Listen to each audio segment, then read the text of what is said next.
Greetings, fellow Empyreans. I am Ashtarothi, the voice of New Eden, and it is February 17th, YC 125, and this is the Eve Universe Show. How's it going, guys? It is good to be here. I will say, off the cuff, I woke up this morning, and now I'm the one that's feeling not that great, but just barely. Like I'm just a little bit congested. I'm coughing a little bit, but it's okay. We're gonna get through this. I'm here for you guys, and we have things to talk about. So we're going to stick with it. The name of that song was A Wrecking Machine Female Vocals. I have that exact video is on my YouTube. You can find it. If you just look up like Ashtarothi Wrecking Machine, and then there I have a link to the original, I think it's SoundCloud, that you can download it with.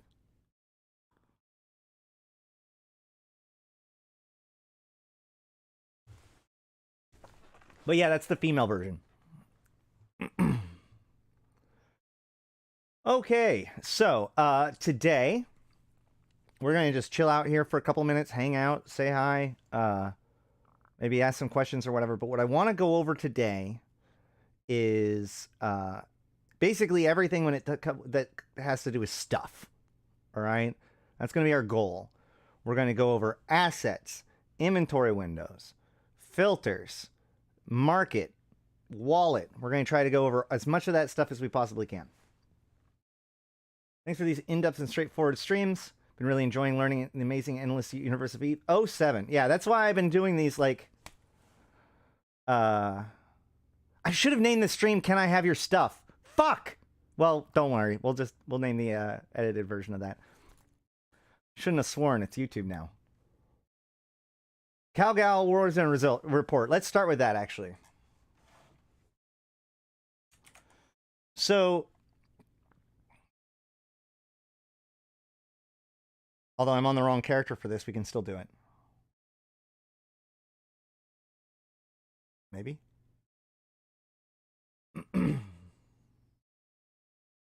All right. So, the Warzone remains kind of where it is at.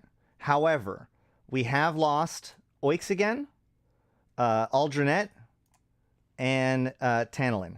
So we are, in essence, losing ground, but pretty slowly at the moment. Now, what happens to this pocket, the future of this pocket, is kind of unclear. I think that a lot of this is going to relate to like when the faction camp, the big X factor in all of this is when the faction campaigns start and when direct enlistment is allowed. Because it's my assumption that the Gallente are currently weakened by the fact that, like, the people that could join faction warfare have already, for the Caldari, pretty much have already done so. It's the people that wanted to join faction warfare for the Gallente but can't because of JITA or whatever else that probably are the ones that are waiting for direct enlistment. So I'm hoping that direct enlistment will help out with the Gallente, and we'll look at the numbers about that a little bit. But either way, this pocket is very much so in jeopardy. Over here, we seem to be stabilizing it a little bit. Oin is getting very riskily high, and it seems like the squids have been very interested in pushing into on that. Naga continues to oscillate back and forth. Odo is pretty fine, and Sujirento, we're attacking it, but like there's not that much progress being done there. So the left side, or the eastern front of the war, really seems like it's been kind of a stalemate, and while the western side is slowly losing ground.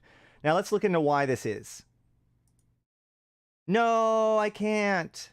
Damn it. Hold on.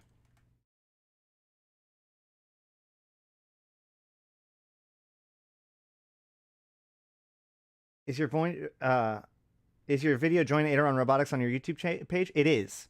I need to make an up-to-date version of it.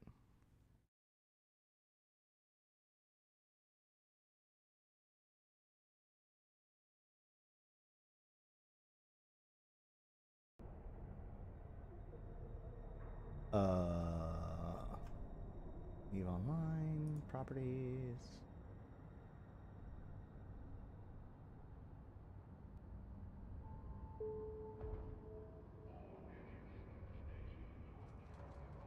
All right.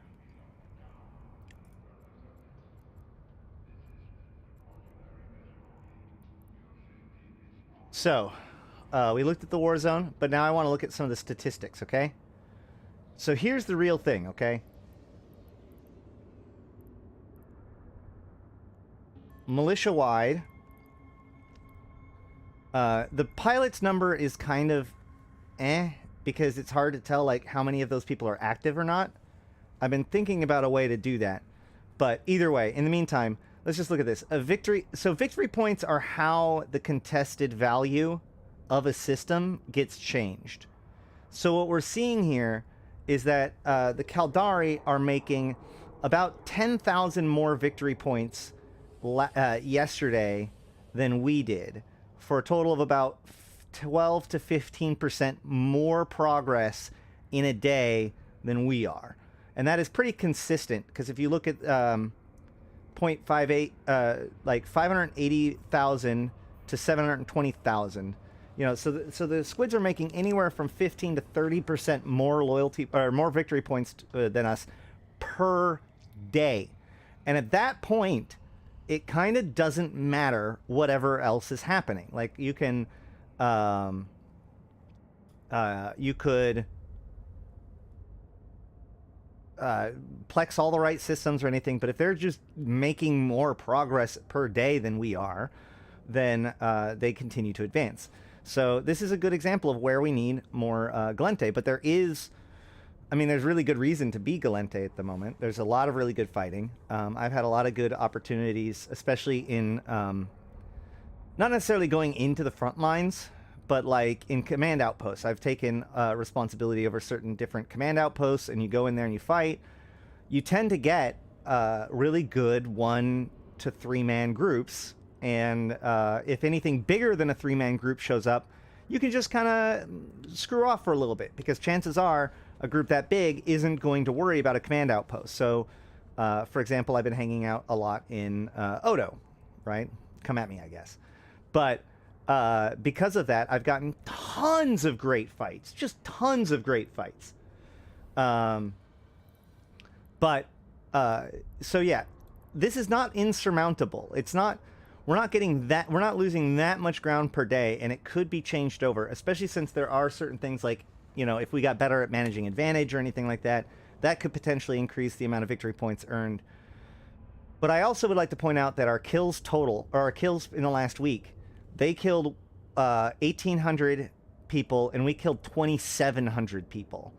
So while they may be getting 10 to 30% more victory points per day, we're getting almost, not almost, like a third or more, more kills than they are. No, 2/3 or more, right? Because it's almost double. Yeah, 2/3. So, what we're seeing here really is exactly what we expect, which is that the Gallente forces end up being smaller, but have more kills per person.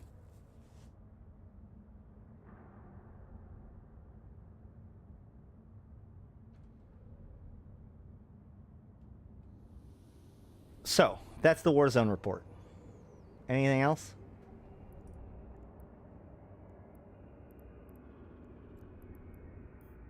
I don't know if I can interpret the Amarr one. So, let's see. So Vard was one of the systems that were part of the transmuters. Fortress Asset remains Fortress Asset. I mean, the Warzone, Minmatar Warzone looks about what I would expect it to, although it looks like the Minmatar are doing pretty well right now. Egmar, Vard. I think direct enlistment will favor Caldari more than Gallente, because I actually think the opposite. Well, okay, the big X factor is how direct enlistment will work, right? If it allows people to dip in and out. Hey, Philip, thank you for that super chat. Super thanks, super something.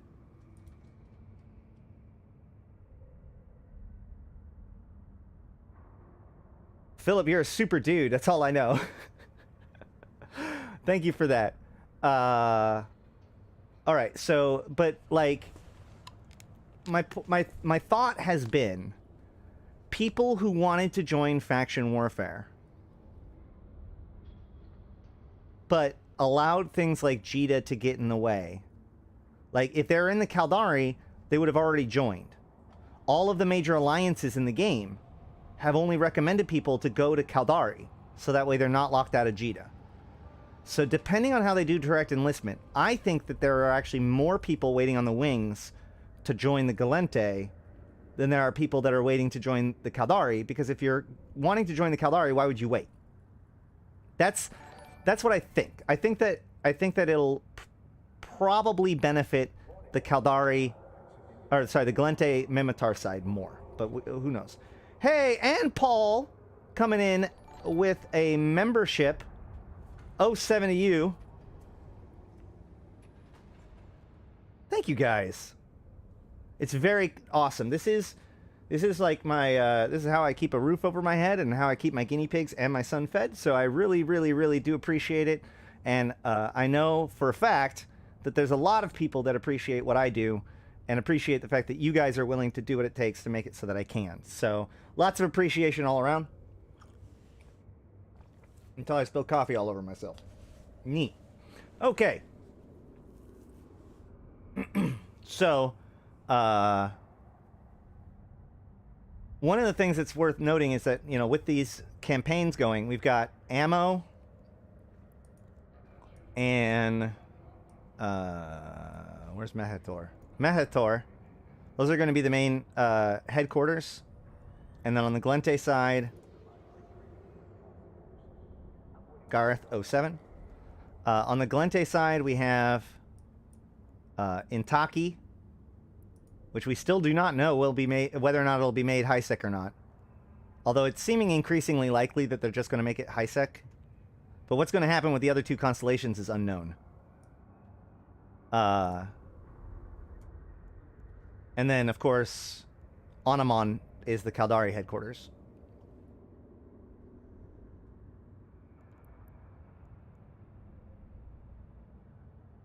On the subject of killing people, though,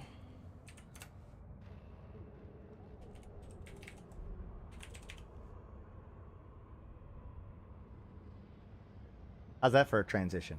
On the subject of killing people, so as you can see, like, I've been getting a ton of really fun fights. You know, this was a two-man team, like little 2- and 3-man groups coming in all the time to fight. And then, of course, you know, bigger fights because of the war. But, you know, if you look at... I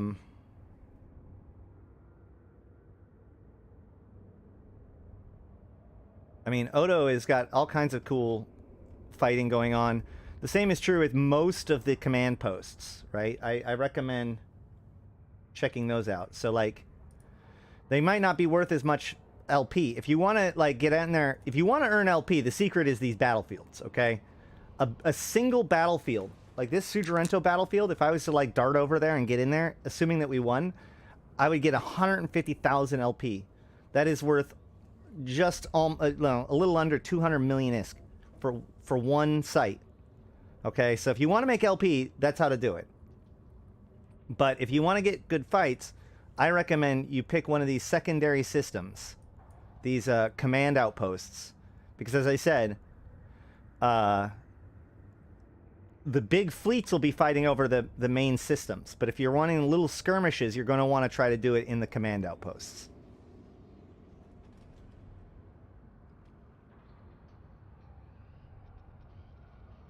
All right. Couple more minutes and then we can jump into the main topic of the day. How's my sound? Is the mic picking me up good? Is everything good?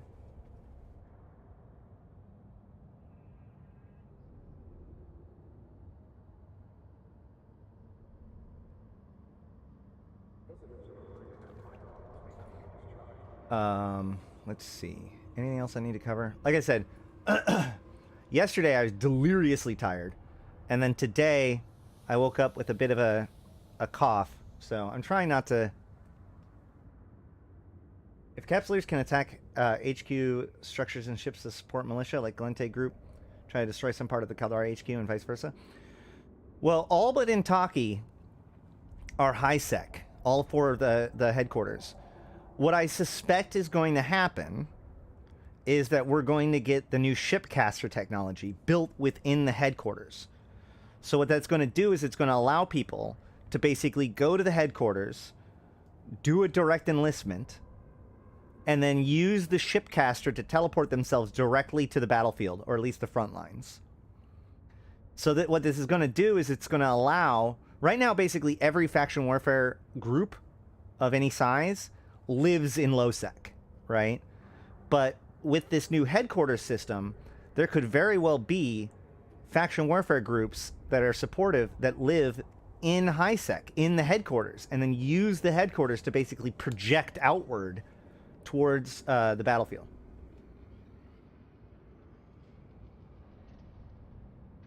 Yeah, exactly. Yeah, we're moving a lot of stuff into Intaki too, for sure. The other thing is, so one of the things I found really interesting about the event that's coming is that it takes the three different, all three of the. Oh yeah, Intaki may have caps somewhere. Well, there's rules about caps in high sec, so it would just be another cap in high sec. They would be able to jump it out if they wanted to. Yeah. Yeah, they would just instantly become legacy caps. So you wouldn't be able to use it in the system, but you'd be able to jump them out if you needed to, or wanted to. Maybe. I mean, fuck. At this point, I mean,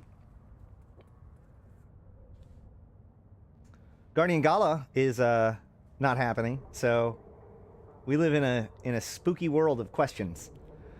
No, I legitimately have no idea what happens if Intaki goes high sec. It just seems very much so like it will. I find it interesting that there's the moratorium on structures. I think that was made. The moratorium on structures, I think, was made so that way nobody dropped down a Keepstar right now and just, like, stuffed it full of supers. Right? Because, like, some caps in Intaki might not be the worst thing in the universe, but, you know, a Keepstar filled with Titans would be something very complicated for CCP to try to figure out what to do with.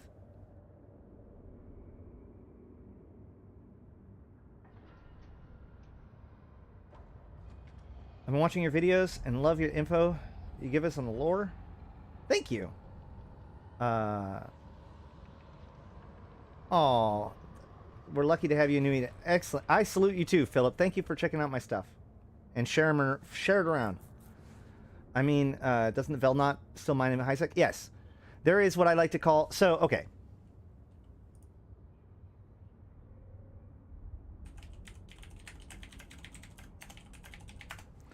There is what I like to call a high sec...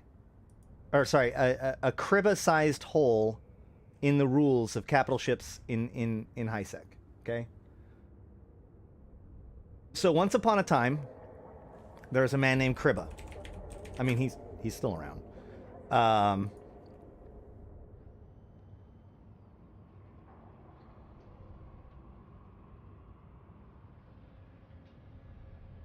This is Kriba's monument. Whoa. Hey! Warmonger 2500 thank you for that sponsorship, becoming a member.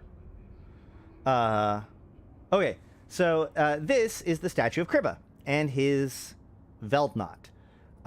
So when this is all before my time, but allegedly there was a time in which CCP finally had to bring down the rules and say that the capitals were not allowed to be in high sec, right? But by that time, this guy Kriba already had this Veldnot, this dreadnought that was in Amar that he used to mine ore because he's nuts that way. This guy's super cool, by the way. He made a lot of tools for the website for Eve. He's a very trusted individual, good dude. Any rate, so because of that, here is the capital ship rules in high sec. It says you may not engage in hostile or active modular effects. You cannot undock the capital ship if you're at war. You cannot use any of your capital-y abilities. You may never transfer it to anybody else. And the only things that you're allowed to do with it is showing off and mining. Why are those the two things? Like I said, this is the Kriba-sized exception to the rules. Okay? This entire page exists almost exclusively so that way Kriba can undock his revelation in Amarr and show it off. Oh yeah, there's also Max's Apostle. That's true.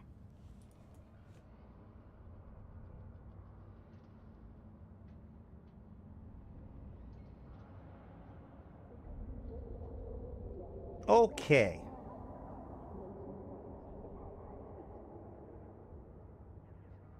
Occasionally capitals can end up in high sec anyways because of like GM actions or restorations or, you know, whatever.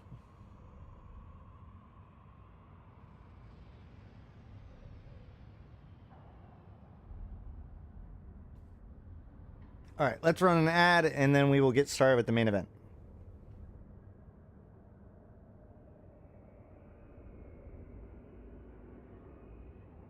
You guys are awesome. Thank you guys so much for the support over the last couple of days in particular, man. I heard that they withdrew the possibility of capital ships in high sec because it could oppose the old Concord. I wonder if it's the fairy tale of the players or if it's true.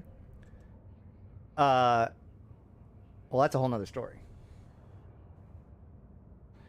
So, once upon a time, you could fight Concord.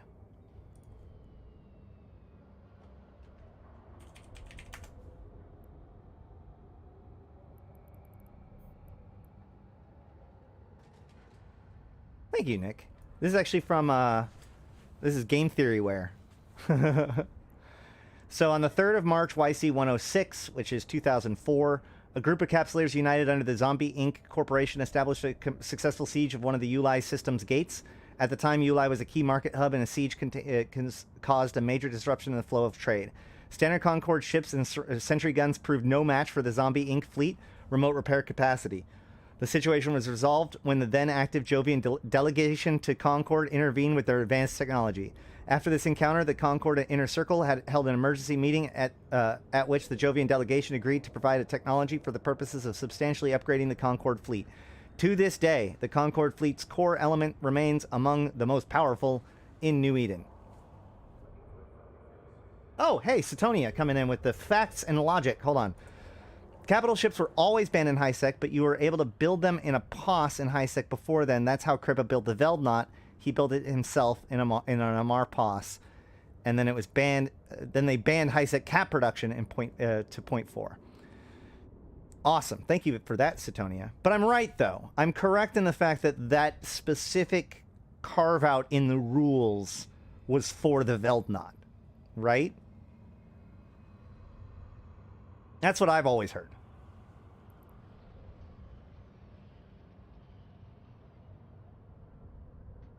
All right.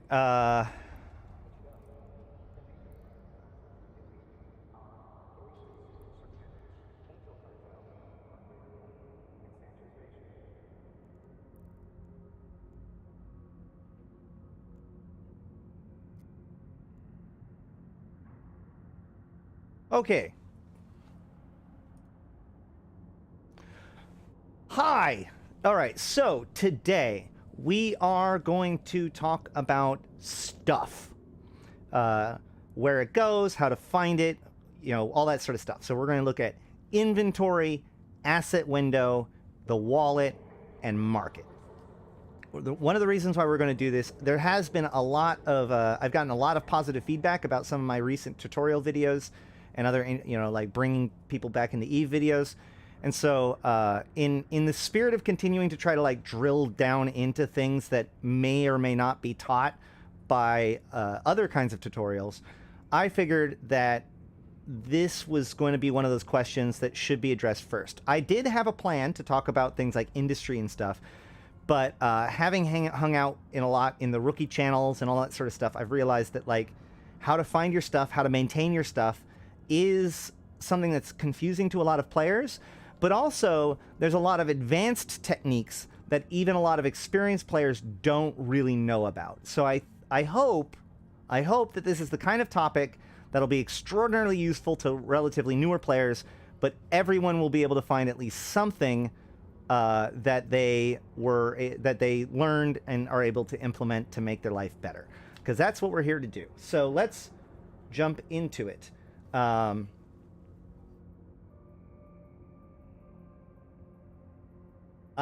07. Great. I appreciate that. Okay, so we're going to begin with the smallest unit, okay? Here is your inventory, all right? An inventory is when you are docked up, right? Or, well, your inventory is like the stuff that's here, okay? So, if you're undocked, then it's basically your ship holds. If you are docked, then it includes your ship holds, your ship hangar, your item hangars, and any sort of corporation stuff, okay? So what's the difference between those? Well, a ship has a hold, which has its own space and everything that can carry stuff, obviously. And each ship has its own sized hull, which can be expanded via cargo expanders. It's worth noting that cargo expanders cannot expand secondary holds, but that's more for like the fitting guide. The item hanger represents the stuff that's like in that station, just kind of laying around in the hangar, right? Now, everyone gets a item hanger in every single station, and the item hanger has no size restriction. You can have, a trillion units of of tritanium in the item hanger, and it doesn't bat an eye. Okay. However, you can also have different containers, right? So as you can see, I have these different kinds of containers that create subsections that I can sort things into. All right. So let's talk a little bit about containers.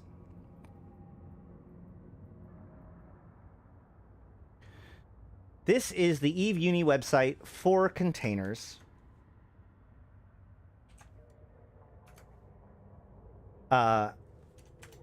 And it shows that there are all the different kinds in their information. So there are basically different kinds of containers. There's standard containers, secure containers, and station containers and freight containers. Okay. Now, the biggest to me, let's look at it this way. The standard container is what I like to call magic cargo. The secure container, audit secure containers are usually designed for deploying in space, but this is good for sorting out stuff. They can be hauled around all right. They also provide a lot more security. We'll talk a little bit about the security in a second. Station containers are huge. They're huge enough that chances are you're going to want to build them in the location where they are. Because look, even when they're packaged, they are bigger than can be in all but the biggest, all but hauling ships, right? So pretty much you'll want to make station containers in location where the rest of them package up pretty good. But as you can also see, the station containers are huge, where like the giant secure container can have 3,900 M3, and the enormous freight container can have 250,000. The station warehouse container can have 100 million M3 of space in it. Okay. However, the station containers, like I said, when they're unpackaged, they're as big, if not bigger, most of the time. Oh no, they're not as big. So 10,000. They take up 10,000 meters cubed.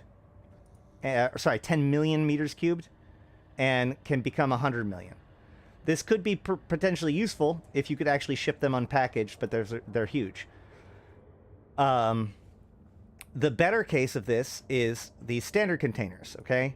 These standard containers are relatively small. Look, 100 M3, 325 M3, 650 M3. That means that these are able to be carried around in relatively normal ships, right? But yet, they have 120, 390, and 780. So you gain 20% more capacity by using a small standard container over just having normal volume. So you can actually load these shipping containers into your ship to gain a little bit of extra space. Why would you not want to do this? Well, you still need to have stuff in your actual item hanger in order to be able to, not item hanger, in order to interact with something like load or launch something, or use an item. It has to be in your actual cargo hold. Yeah, don't expect to leave ammo inside and just have your weapons auto load. That's exactly it. In order for ammo to be used or anything like that, it needs to be in your basic item, your ship hold, not in a container in the ship hold. And this is something that we'll see in the other containers as well. Containers have a big downside in accessibility. You cannot contract out of containers. You cannot activate certain things out of containers. You cannot use things like in this case, you cannot load ammo automatically out of stuff from containers, etc. So containers allow you to organize your stuff, but they also provide a certain amount of inconvenience. A really good example of this is that I know a lot of people who use their containers, because you can pull up your containers. I'm getting to their Warmonger. A lot of people, or something that I've seen people do, is they try to organize their stuff into high slots, mid slots, low slots, rigs, all that kind of stuff. Sort their stuff out in all these different categories and have all these different cans, right? But the problem with that is that when you go to multi-fit a ship, which I don't think I can do, or I don't have a ship right now to do that with, but if you go to multi-fit a ship, it asks you which container you want to pull your fit out of. So you can actually pull a fit out of a container, just like you can pull build materials. You can take those kinds of actions and do it out of a container. So I can go here and try to build an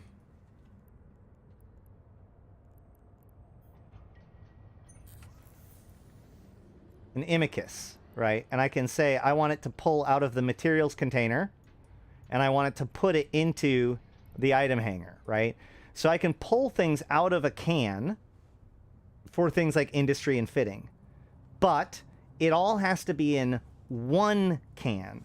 So I used to put all of my modules in high slot, mid slot, low slot cans, but now I've had to put all of my modules in one can, and I have a version of my fits with no ammo in it, so that way I can fit directly out of that can and then load the ammo into it.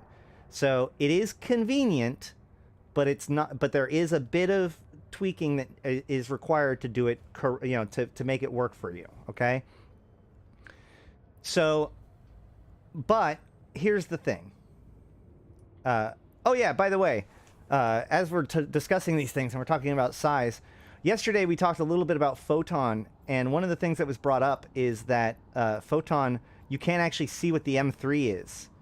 Well, that's actually not true. If I grab a whole bunch of stuff, you can see that the bar above is actually highlighted, is actually filled up in the same way. So if I uncompact it, you can see that there's this graph and it says the M3. If I compact it, that bar is still there, and if I hover over it, it shows me the M3. So that information is in fact there, even when in compact mode. So that's pretty handy. But why? Sorry. So rather than use just cans to filter all of your stuff, what I actually recommend some people consider is the use of filters. Filters are a very powerful way of looking at your item hanger, okay? So you can create custom filters whenever you want, and these are used to, you can basically say they have to be or can't be certain things. So you can say, I want only low-powered or low-slot items, or mid-slot items, or high-slot items, right? And I can name it high slots, and I can save it, And now, if I need it, I can just go down here and click high slots. Look, I can filter it. So this is actually how I recommend you process a bunch of your stuff.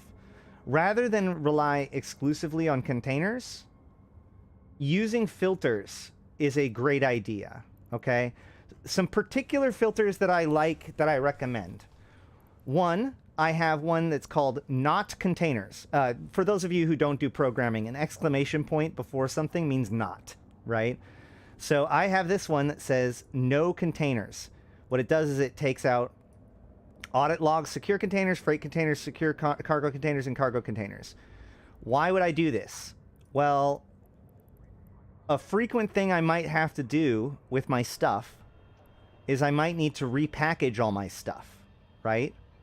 But if you repackage a container, like if I just did a Control A right here, and I went here and I said repackage, all of these cans would repackage and everything in them would spill out all over the item hanger, okay?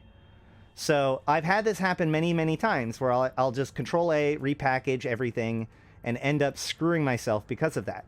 Hence why I've created this filter. If I can go no containers, that removes all the containers. And then I can right click, repackage to my heart's content, and it repackages things and not the containers.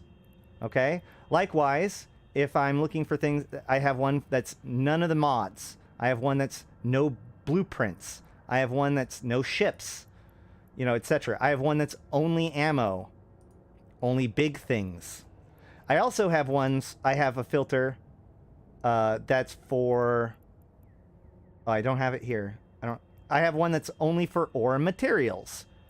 I have one, I used to have one that was for worthless items, but I do have things for valuable items. What makes a valuable item? Well, let's see. A valuable item is something that's worth more than 100,000 ISK per one, okay? Or there's very valuable items. What is a very valuable item? An item that's worth... Wait, hold on. An item that's worth more than 10 million ISK per item. These are all things that I have created for myself, okay? So I can quickly evaluate my stuff and look at stuff and find them without relying on containers to do all of my sorting for me. So even if I'm like in my main can with all my mods, I can hit my high slot one or whatever to make it so I'm only looking at my high slot mods. That's true. You can also change the way that you view everything. Okay, you can right click, sort by, and sort by all these different things. So for instance, I'm going to sort by name. I'm going to sort by estimated price, whatever. And if it's non-compact, you also have these cool buttons for stack all, view mode, and sort by. So while I'm right now looking at everything as icons, one of the more useful ways that people like to look at it is actually through details. And with details, you can see all kinds of cool stuff, and you can click on the headers of all these to filter it. So I can say, okay, I want to see all my most voluminous items. Okay, great. You know, I'd like to type harvestable cloud and get all of my gas.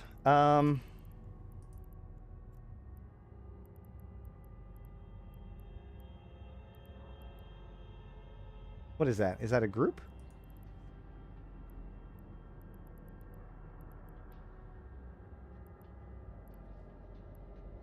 Hold on. Let's find out. I've got gas here.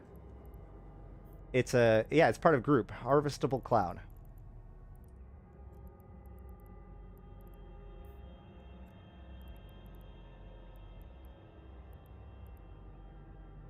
EF.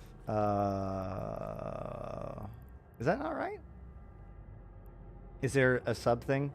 Is it a celestial?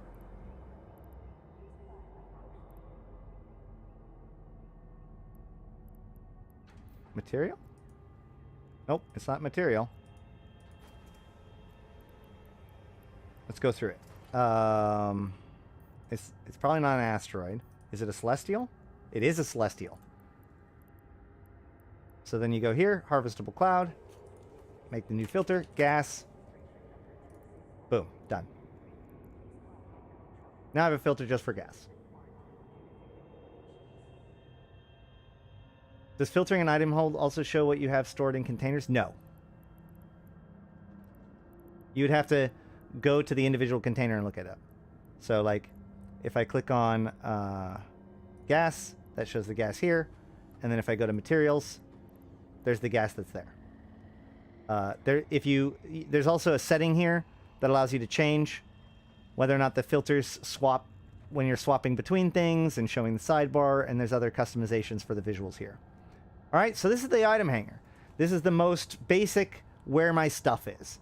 Now, remember, this is exclusively this specific station, okay?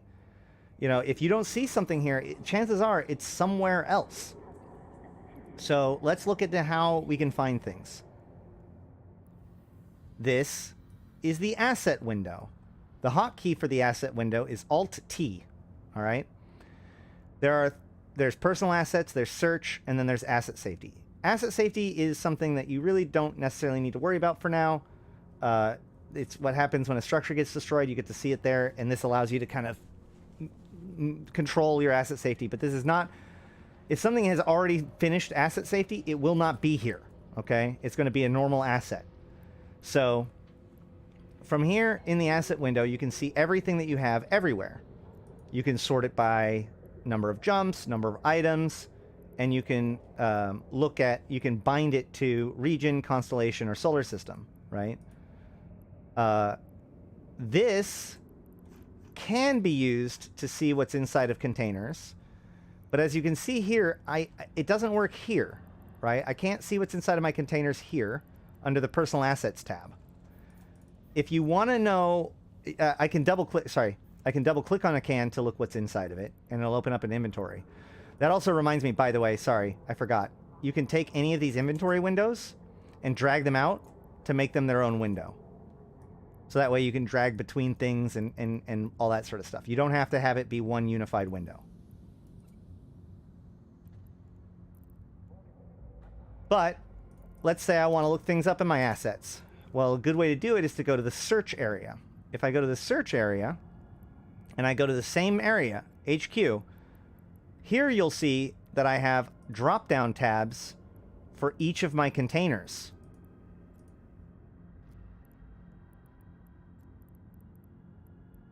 So here's all the stuff that's on my item hanger, but then I can also look in my battlecruiser, my battleship can, my destroyer can, my material can, all that kind of stuff, right? So the search window allows you to see that kind of stuff as well as search, okay? So I can be like, I want... let me actually see if this works. Yeah! If I search for the word harvestable, then I only get my harvestable clouds, right? Sorted by the number of jumps from me. Excuse me. Now, this search is actually way more powerful than a lot of people realize. If you go to this question mark, you'll see that there's a bunch of advanced search features. You can search by blueprint, category, constellation, group, maximum, minimum security, right? So I can be like, maximum security, 0.4. Boom. So now it only shows all of my stuff that's in 0.4 systems or below. Or I can say, group.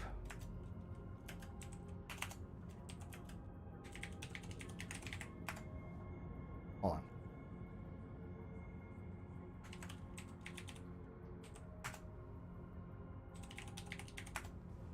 Yep, I can look up group harvest in order to pull up those harvestable clouds again.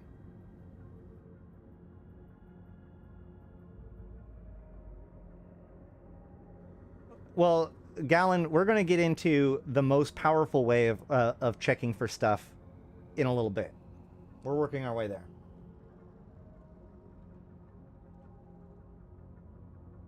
there. Okay, so next thing's next. By the way, if you get asset safety, yeah,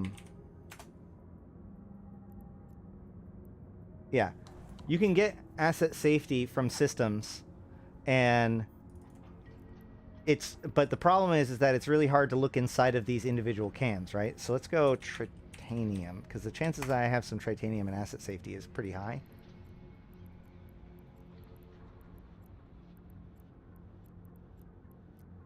No? I don't know what I have in asset safety then. All right, well, don't worry about it. This does bring up an interesting problem, okay? Why, or there are certain things that you cannot search for here. Let's talk a little bit about restrictions, okay?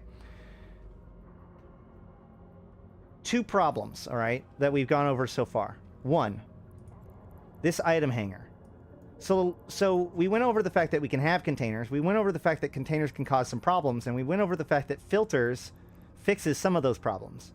So it begs the question, why does Ashtarothi have containers, right? Like, if filters are so good, why do I have containers? Well, there's actually is a restriction on item hanger, which is the fact that you can only have 999 items in any given space. So I don't have these containers aren't here because I need the extra M3 or because they make me orderly. It's because, especially thanks to Blueprint copies, I have more than 1,000 individual items inside of this station. So if I was to, say, collapse all of my containers, I actually literally could not add new things to my item hanger until I got it sorted, because I'd be over my 1,000 limit. This is a huge restriction, and especially when you go up to scale.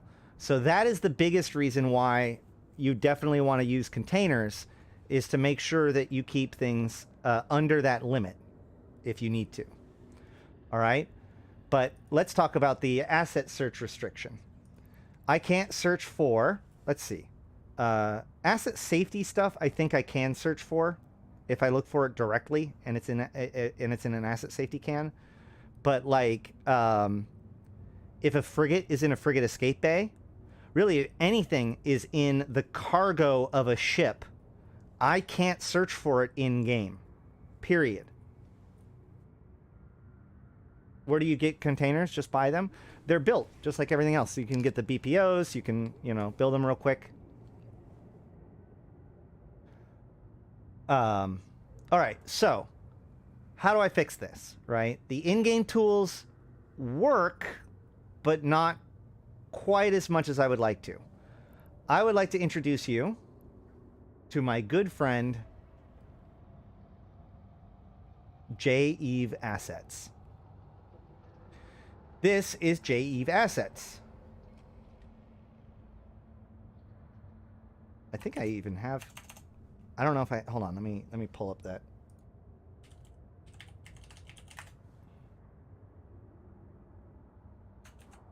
Here's the link to J-Eve Assets. Okay, so what does J-Eve Assets do? J-Eve Assets allows you to pull in your characters and track all of their stuff. All of it. All of it, all of it. A couple reasons why you might want to get it. First of all, I do want to start out by saying, like, this is a really cool thing. Every single time you pull your assets, it pulls the value of your assets. So you end up with this really cool graph in the end that shows you, your money going up and down. And, I can filter out all of the different things. So there's just Ashtarothi's wealth. There's just Mortis's wealth, Invictus's, etc., right? So yeah, that's really cool. And I can check out my assets, but there's other tools too. So like, here's my totals and everything. That's cool. If I want to find something specific, this allows me to look for it with basically the exact same filters as I use on the filter window, but it looks for things everywhere, right? So if I look for,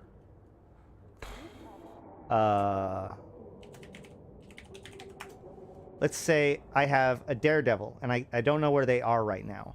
So I can look up this. Now, the problem with this is you can see there's a bunch of stuff that isn't a Daredevil here. The problem is that because I said get everything that contains the word Daredevil, it's going to get everything that even is contained inside of a Daredevil.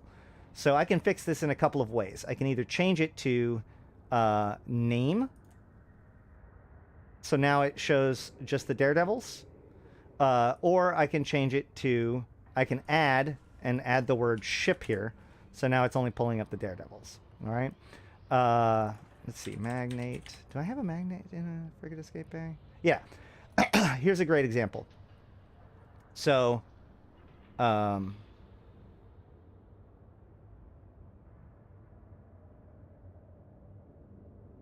so here, I think. Yeah. Here, I have a bunch of magnates. Here's all my magnates. And the important one here is actually this one right here, hybrids, right? You can see that it is contained in Triglavian diplomacy, which is my Vindicator in this system, okay? So the problem is that if I just wanted to find this magnate and I did a search for it in-game, it would not come up with it, right? It wouldn't find it for me. But by using JEVE assets, I'm able to find it regardless of where it is. Likewise, if I want to find all my Helas or whatever, right? I can see like, oh, look, these Helas are left in this asset safety wrap. So I'll be able to find things in asset safety as well. JEVE assets will be able to find stuff for you wherever it is, okay? So you've got your item hanger, you've got your asset window, and then you've got JEVE assets. Those are your 3 tiers of tools to help you find your stuff. No, they're incredibly easy to build. Hold on.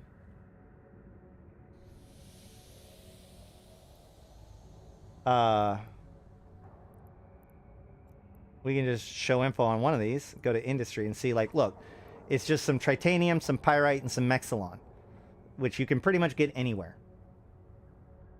Yeah, station containers are almost always built in place. Like I said, they're so big, they're hard to haul, even when packaged.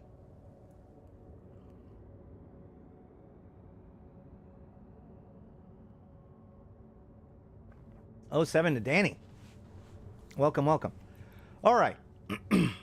So, that's kind of how to manage your own stuff, how to find stuff. You can set destination to things. So let's say I find my stuff. I need to go here. I can always right-click, set destination to go there, right?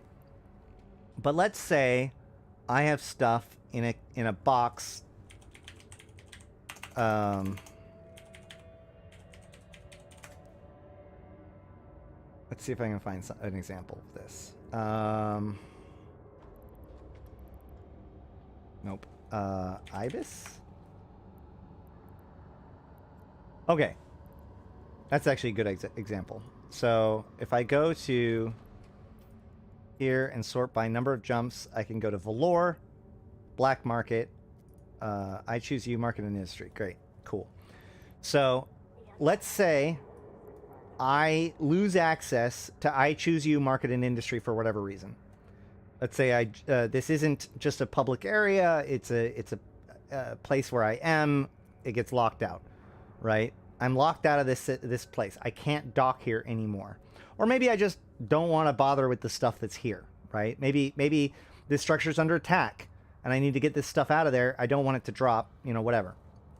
Or maybe it's about to go abandoned, for example, right? Because if it goes abandoned, then it drops without going into asset safety. So I can't just right-click in asset safety an individual item, but I can right-click and move all items to asset safety. You can do this in any player structure with your stuff at any time. So I'm going to click that. It's going to drop it in asset safety. And now I can come into here and you can see this is what the asset safety window shows, right?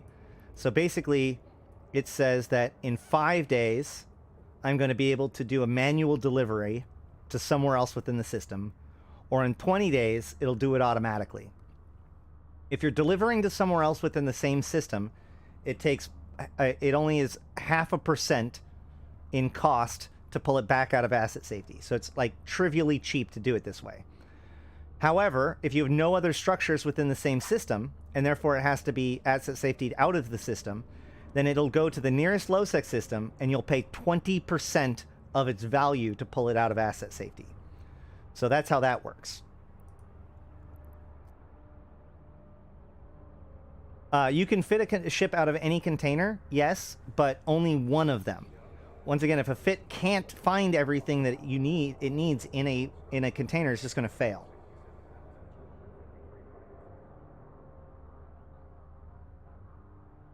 I don't know, Mark. I'll touch on that later, if you remind me. Okay, so that's stuff. All right. Now let's talk money. Have I gone over everything with stuff? I think I've gone over everything with stuff. So this is your wallet. All right. You have a corporation wallet and oh shit, I forgot. No, never mind. I'm not done with stuff. You not only have your stuff, you have corporation stuff. A corporation can have offices in a station. As long as it has an office, then it has these different divisions. Now, a division is not a container, okay? If I go into my corporation management window, I swear to God, the rest of my people in my alliance are like pulling their hair out with how much stuff I'm showing. But,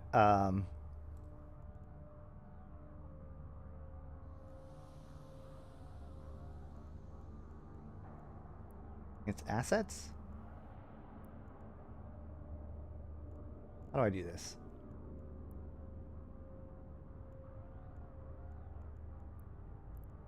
Edit detail? Divisions.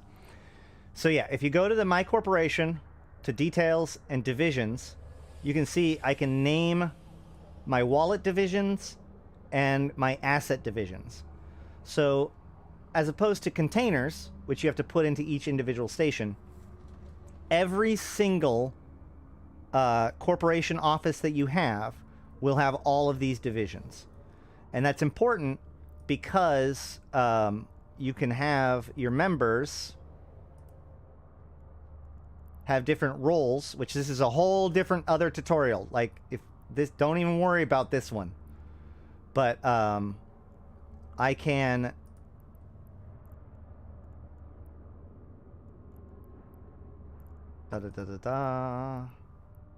I can give container access to individual divisions, to individual people or titles. Okay? So like I can say that a person can access the industry division anywhere. Or I can say that they can only access the industry division in the place that I assign to them as the headquarters, or, you know, whatever else. So these divisions can be incredibly powerful when it comes to maintaining your organization and trust within the group. And a division can also have containers of their own, right? Why would you do this? Well, so this goes back to that security thing, okay? You remember how I said that there's secure audit containers? This is why those are important. If I have a rogue spy and I give them access to a division, like this members hangar is pretty well not, pretty much everybody gets access to this members hangar, right? So if I put these atmospheric gases into members hangar, a lot of people, like most of the alliance right now, could actually just pull these atmospheric gases, right? But here's the issue with that. I have no way of knowing who pulled those atmospheric gases. If I steal these, it's like they were never there. There's no way to look. There's nothing there, right? However, in these cans, because these are secure cargo containers, I can actually look and see. Nope. These aren't audit containers. Darn it. Here we go. So I have an audit container. So I could go here and say,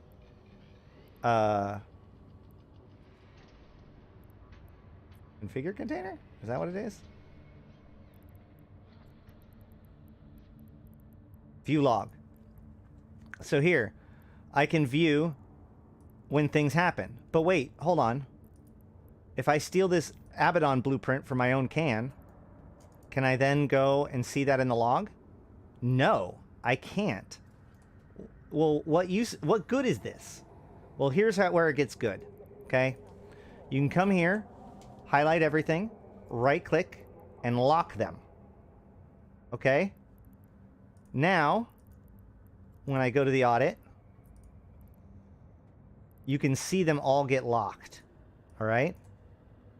So if you ever notice that your alliance has a bunch of stuff that's locked in their container, that is actually not necessarily even stop anybody from taking it, because you might be able to just go in here, right-click, and unlock the item. Oops. Pick a single one, unlock it, and then move it.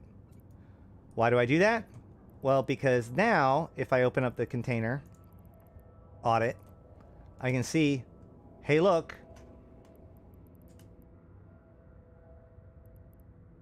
one blueprint was unlocked by Mortis Astarte. That's the last person to lock it. So you can't see things being taken, but you can see things getting locked and unlocked. So again, this is all about trust, especially when it comes to corporations and alliances and stuff, right?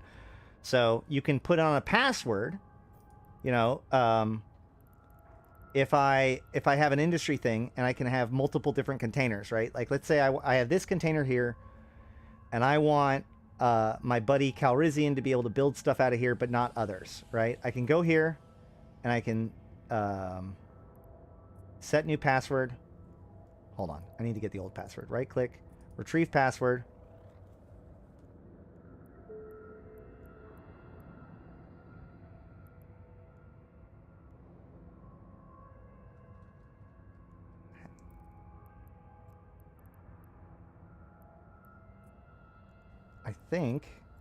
I don't actually understand what the hell it just said. Hold on.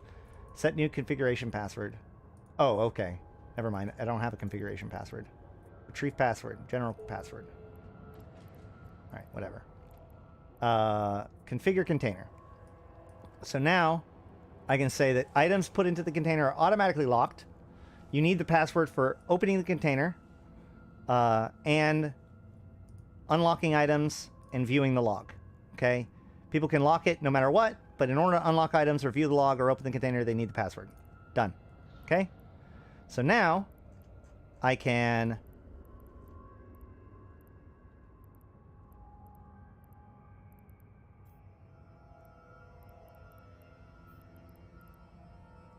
take those atmospheric gases. For a second there, I thought somebody actually stole the atmospheric gases. I can take those atmospheric gases, put them in this container, right? They're put in automatically. And to look at it, I need to now put in the password. If I put it in wrong, it doesn't let me do it. Right? I can't access anything. General password required. Can't do anything. Can't do anything.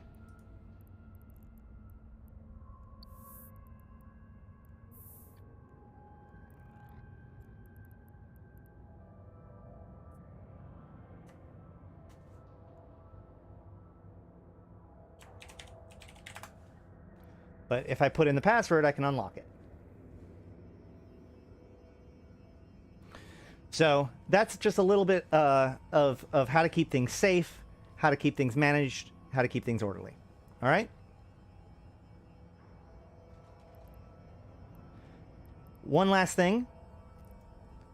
If for some reason something gets delivered, like by a contract, what happens if you forget the password? As you saw, because I have authority as the CEO, and there's other roles that can control this too, I can pull the password whenever I want to. I can be like, hey, you box, give me your password. But if somebody was to like steal the container, they wouldn't necessarily be able to do that.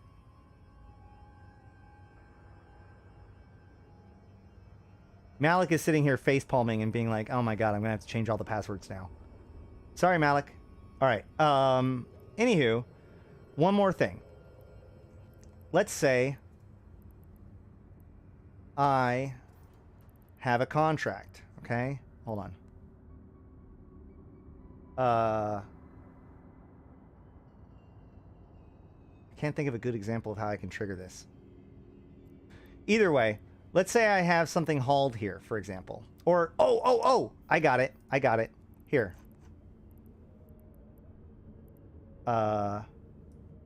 Calrissian. Please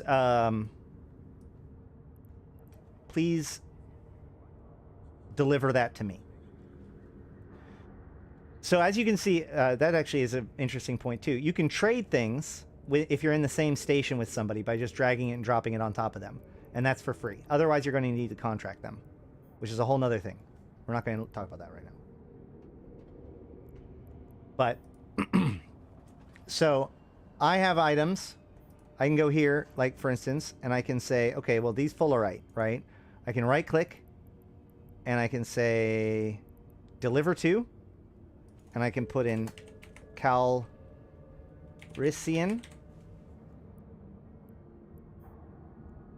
and now it's sent over to him without any problems whatsoever. No trade, no nothing. Okay, where does it end up? In this box right here, deliveries hanger.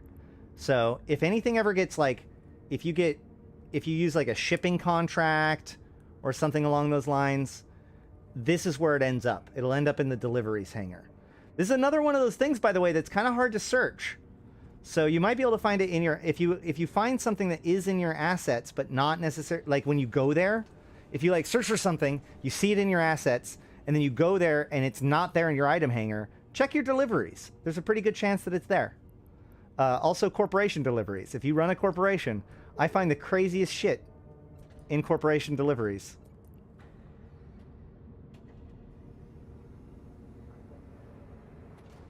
Yes, if you want the new password, just send 500,000 ISK in unmarked ISK in equal plex to Eridanika. She'll take care of you.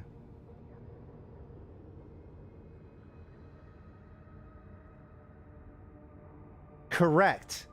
Just like all of the other containers, the corporation delivery hanger is not audited. So do not leave things just hanging around in corporation deliveries hanger. Even though, again, as a corporation leader, you might want to keep an eye on that because things end up in corporation deliveries for the oddest reasons.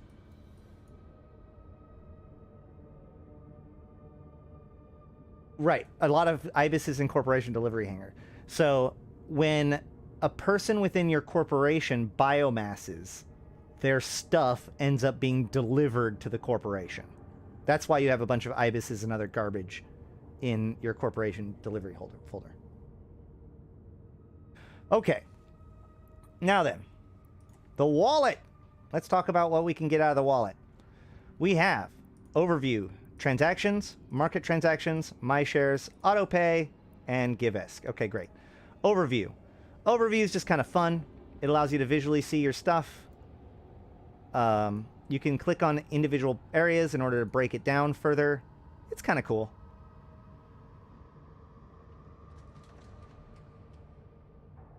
I do personally find that most of the time this ends up just getting blown out because of trade or whatever. It'd be kind of nice to be able to like remove trade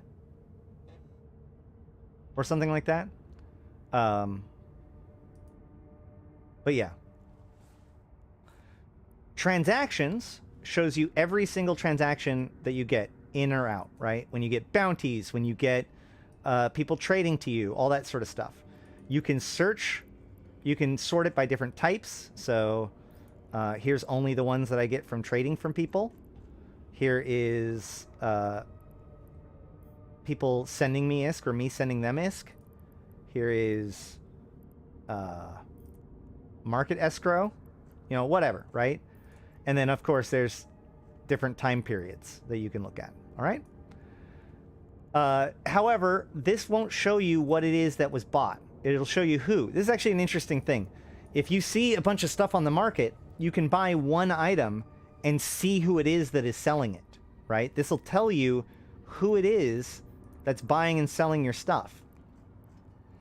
And then if you want to know what it is that they're buying and selling, you would match it with your market transaction over here, right? So if I go to date and I go to transactions here, I see 420,000 ISK to this guy.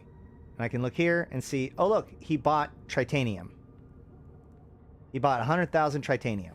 That's why. So that's what those two tabs do.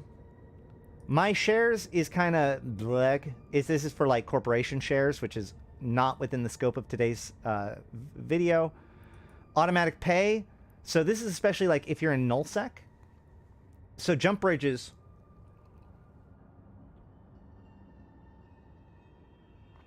Jump bridges and the like take money. Or rather, jump bridges and the like take fuel in order to let you jump through them. So a lot of groups will put a fee on the jump bridge to help pay for the fuel. What this allows you to do is basically say, hey, if the jump bridge is less than this amount, don't even ask me, right? So if I check this and I say, okay, well, this is 1 million ISK. Now, if the jump bridge is less than 1 million ISK, it won't even give me a pop-up window. I'll just be able to jump through it as if it was a Stargate. It'll take the 1 million ISK, but you know, whatever. This way you can balance between what you don't want to be bothered with and not being scammed. You can, you know, decide how you want to do that. Giving ISK is fine. You can just put in the character name, blah, blah, blah. You can also just right-click a character and give ISK or a corporation or whatever. So that's ISK. Plex, obviously, Plex is the premium currency. This isn't overly useful here because the real way to get Plex out is to go to your item, your inventory, and then go to the Plex Vault. Once you're in the Plex Vault, you can click and drag the Plex out to make it into a physical item. So that's how to make, like, if you want to move something around or sell it or trade it or whatever, that's how to do it. And then you can also right-click and move to Plex Vault. Okay? But this is more just to let you know what's going on and to take basic actions with your Plex. All right? The other two are LP. Evermarks are the LP used for customization of ships and such. And the LP is the normal one. So LP is loyalty points. Loyalty points are kind of like your frequent flyer miles for doing stuff for different corporations and such. So this will allow you to see all the different kinds of LP that you have and also the closest place to be able to spend your LP. If you want to know how to spend your LP, you of course go to like Fuzzworks or another tool like that to figure out what is valuable and sell it that way.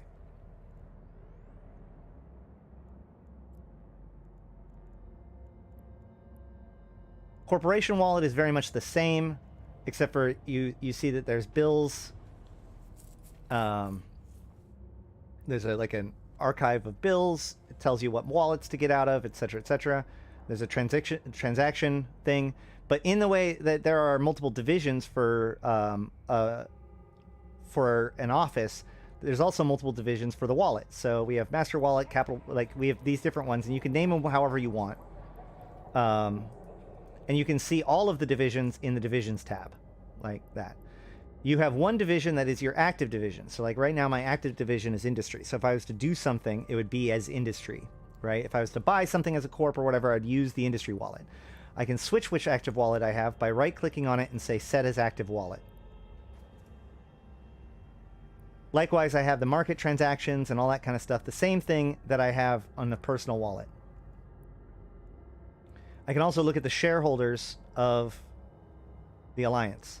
So right now, Keltoran Row is the one that's the major shareholder. I should probably fix that. Yeah. And we can also see what our wallet is and our Evermarks are. In settings, you can change when it blinks. You can show whether or not it shows ISK in sense. It shows live balance out updates. It says, so if you only gain, let's say there's a bunch, let's say you're a streamer, right? And if you are being harassed by people sending you one ISK at a time, just constantly, just bing, bing, bing, bing, one ISK, one ISK, one ISK, one ISK. You just sit here and go like, okay, well, now you got to send me 11 ISK. What now? Right? So now if somebody was to send me like 10 ISK, it wouldn't even show up as a notification. Okay? But 12 ISK would. Pretty simple stuff when it comes to your money. All right. Now for one of the bigger ones. The market.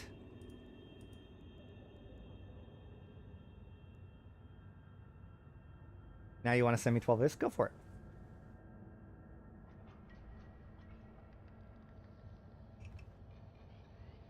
So, one thing that's worth taking time to talk about is the fact that everything in Eve has a physical location. As we talked about in asset window and item hanger, things are in a specific station. Likewise, markets are within specific stations as well. This is why you want to go to a trade hub like Jita or Dodixie or Amar if you're looking to get a lot of stuff or like fit up your ship or whatever, because you can only buy stuff that's within the same hangar or item station as you. By the way, since there's talk about this, yeah, never move Plex in your cargo. You can always use it in the Plex vault. And it gets pointed out that skill injectors are the same way. It's actually true for pretty much any Plex product. So skins, skill injectors, etc. All of that stuff can be done remotely.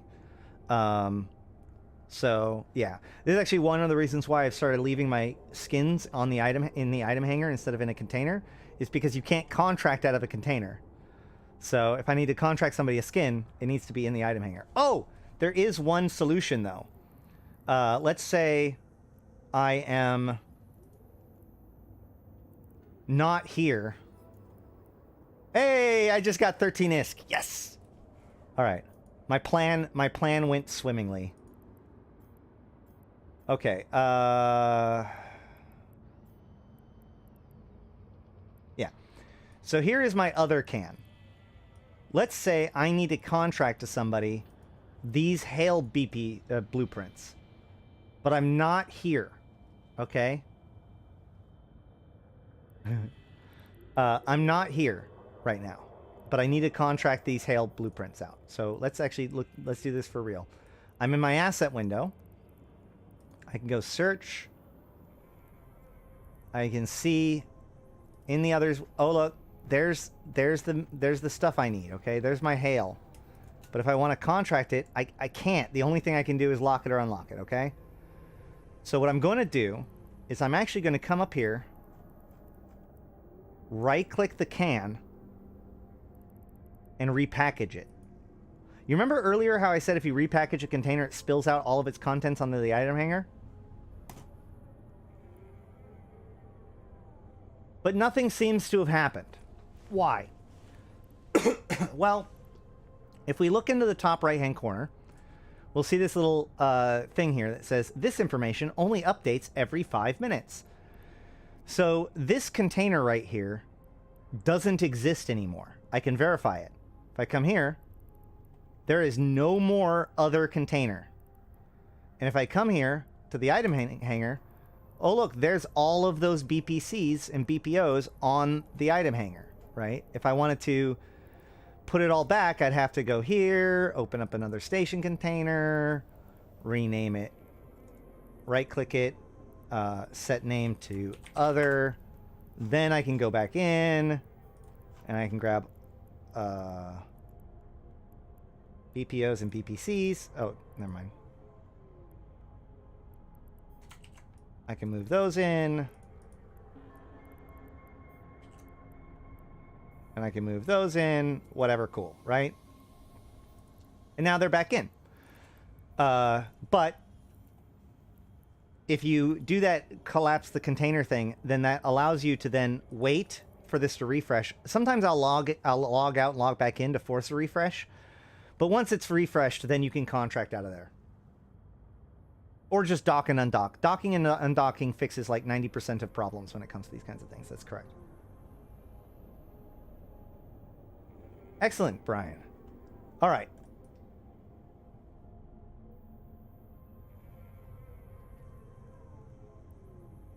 The market. The market is the lifeblood of the game. Each market has an individual area. So, like, let's say I want to get antimatter, right?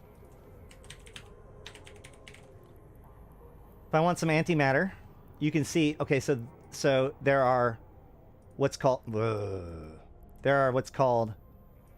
sell orders and buy orders, okay? So all of these orders are made by players, both buy and sell. Now, not all orders are made by players. If you want to tell the difference, here's the difference. I can go to blueprints, and I can look up the antimatter there, and you can see, you notice how these are all the same price, but more importantly, look at these expiration dates. 324 days, 299 days, 330 days, 347 days. And yet, if I come to the actual ammo, I see dates like 89 days, 17 days, 8 days, 21 days. What's the deal there? Well, the longest that a player can make a market order for is 90 days, 3 months. But an NPC order can be 300 days. So that's a really good way of quickly identifying NPC orders versus player orders. But for the most part, most things that you're going to be dealing with are player orders. So let's talk about the difference between buy and sell orders. A sell order is basically, I have an item and I want to sell it for this much. If you're willing to spend that much, then you can buy it. A buy order is, I want this item and I'm putting up this much money to buy it. If you have it and want to sell it, you can sell it to me for that much. All right? You can put up both buy orders and sell orders.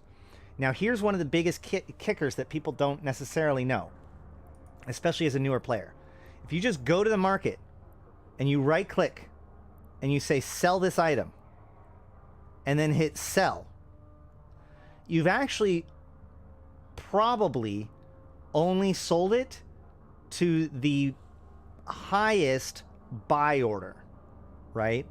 And while this is not indicative of the way it always is, we can see even here in the antimatter, right?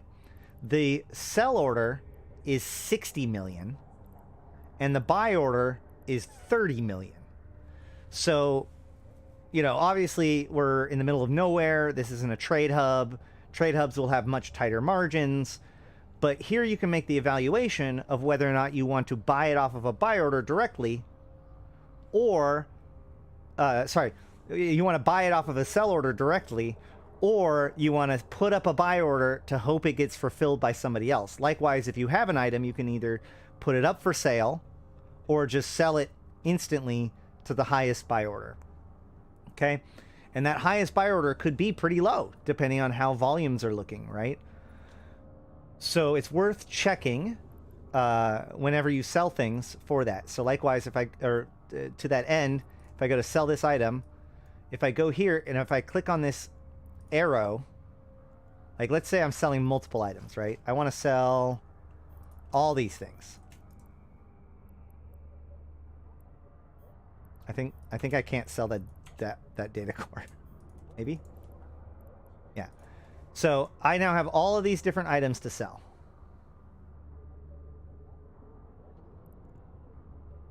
I can go individually and click on these arrows to pull up the market details for those items. Now, like, none of these are going to have market info because they're all like random crazy stuff. But yeah. So that's a good way to quickly check, and then you can change your prices before you sell. Okay?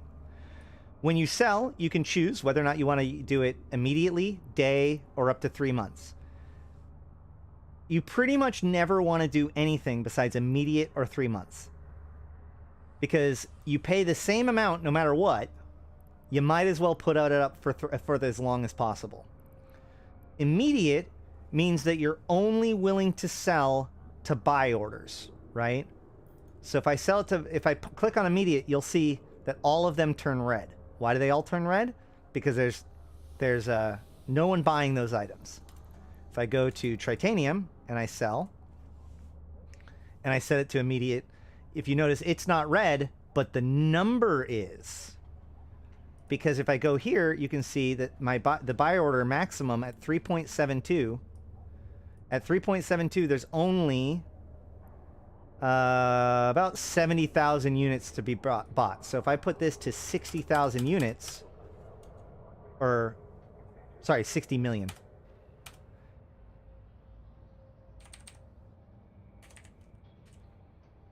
No? Oh, maybe it's only the top one. Oh yeah, because the other one's 7. So here I've got 49,999,999. Hold on. I have 50 million Tritanium, and I'm trying to sell them at 3.72. But the problem is this person's only buying 49 million, right? I don't have enough. So either I can move this down to 49 million, right? Or if you notice, if I sell it for 3.71, there is more than enough to supply it. So if I go here and I change it from 3.72 to 3.71, look, now the color went away, or the error went away. So now I can sell all 50 million of them at 3.71. But here's the interesting thing about this, okay? It's worth noting that what this will do is it will sell 49 million units to this top order at 3.71. And then it'll sell the rest to this order at 20.8 or at 3.71 at 3.71 as well. So even though this guy put up an order for 3.72, if I agree to sell it at 3.71, it will sell to him at that lower rate. Likewise, if I decide to buy something, right? Here we go. There's some Tritanium for sale here. Let's say I want to buy the Tritanium, okay? I'm going to right click, buy this. It's 4.2 ISK. But let's say I accidentally fat finger this and I pay 42 ISK. Okay? Let's say I do this. Now, obviously 42 is over 4.2. So it's warning me that it's way above the regional average. I'm only selling one of them. I'm going to sell it to this order. So there's 061 left, right? If I hit buy, I'm not selling to this order. I'm buying from this order. If I hit buy,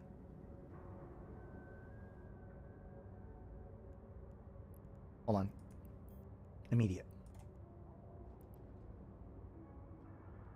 Now, if I go here, you'll see, oh, I bought the one unit. It's now 060. So I bought it from him. But let's look at the wallet to see what happened. If I go to my transactions, you'll see I spent 42 ISK.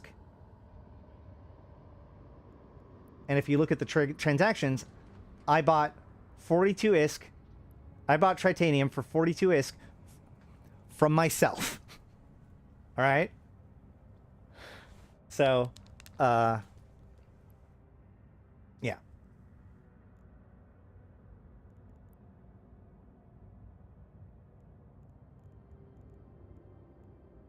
So what that means is that if you accidentally fat finger, if you pay too much, it will pay whatever it is that you said you're going to pay, right?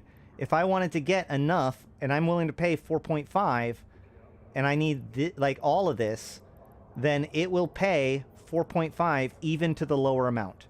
Same with buy orders. So let's look at the actual market orders that are up. So here you can see my market orders buy and sell. I don't have any buy right now. Let's put some up, right? Let's say I want to get Zydrine. I need Zydrine. I'm going to put up a buy order. There is none for sale in the station. There's one order of buy for 1.6. Or sorry, 1600 ISK per 1600 ISK per unit, okay? All the sell orders are at 3.6. So I'm going to place a buy order. I'm going to set my bid price. Oops. I'm going to set my bid price to being just over the current ones. 1611. I'm going to set my quantity for 50,000. Minimum 1. Maximum duration. Range station. If I click Use Corp Master Wallet, then it will both pay for the items out of the Master Wallet, and when this order is fulfilled, the items from the sales will end up in the corporation deliveries hangar. Okay? And I can also remember the settings, so that way it does it the same way next time. So I hit buy. And you can now see that there is a buy order right here, which is mine, and you can see my buy order here. So these orders here allow you to quickly check all your different things. I can see all my different ones. I can see what system they're in, all that kind of stuff. And you can right click on them.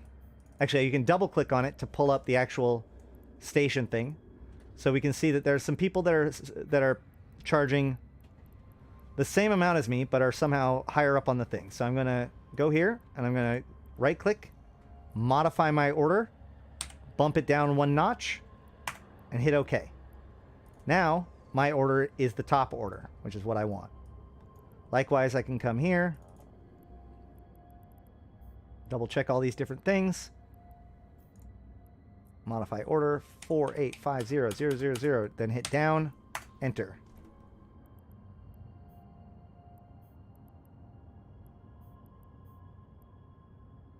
Etc., etc., right? So I can quickly check over all of my different orders. I can see how much of them are still up, all that kind of stuff, right? What if I buy with the multi-buy function and I clear multiple sell orders? Do you still pay too much? When you buy with multi-buy, it buys from the buy orders, and it just keeps on, like, what it'll do is it'll buy all that it can, and then it'll say, like, it'll pop back up another set of them. Let me see if I can actually make that happen.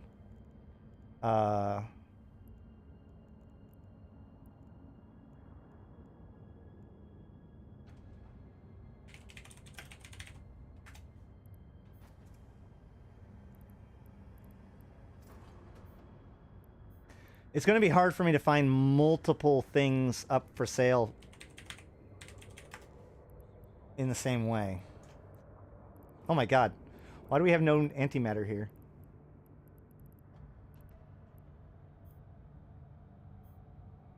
Okay, here we go. So, if I want to do a multi-buy, I drag the ammo in here. And then I set it to...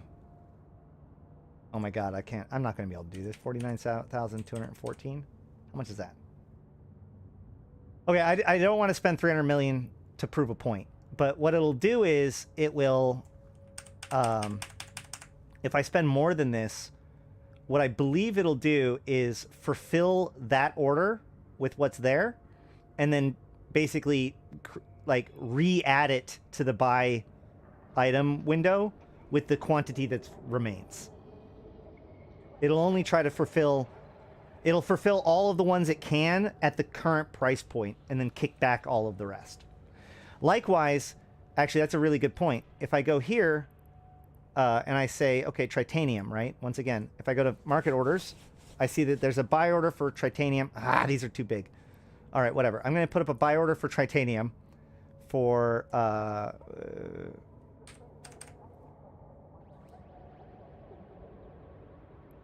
for 3.8 or actually, sorry, 4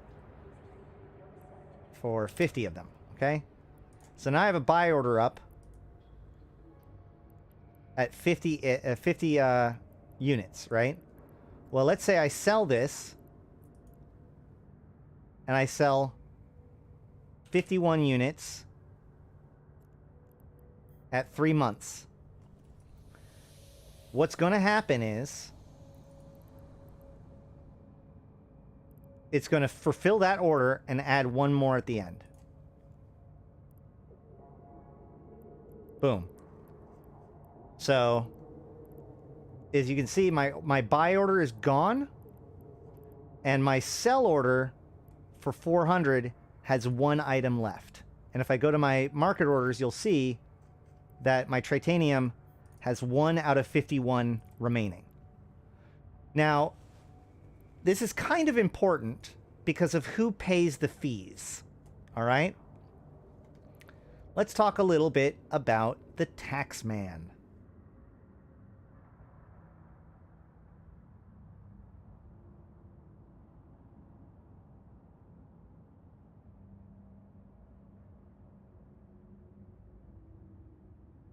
All right, broker fees and sales tax. The broker's fee is due on order creation for all non-immediate orders and is based on the percentage of the total order value. Starting at 3% of the order value, the skills broker relation skills reduces the fee by 0.3% per level. In addition, increased standings from the order, the NPC station where the order is placed may reduce it by up to another 0.2% with maximum standing.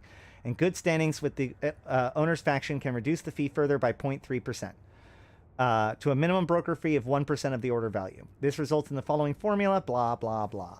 And then there's sales tax. Sales tax are due after the item has been sold and are payable by the seller.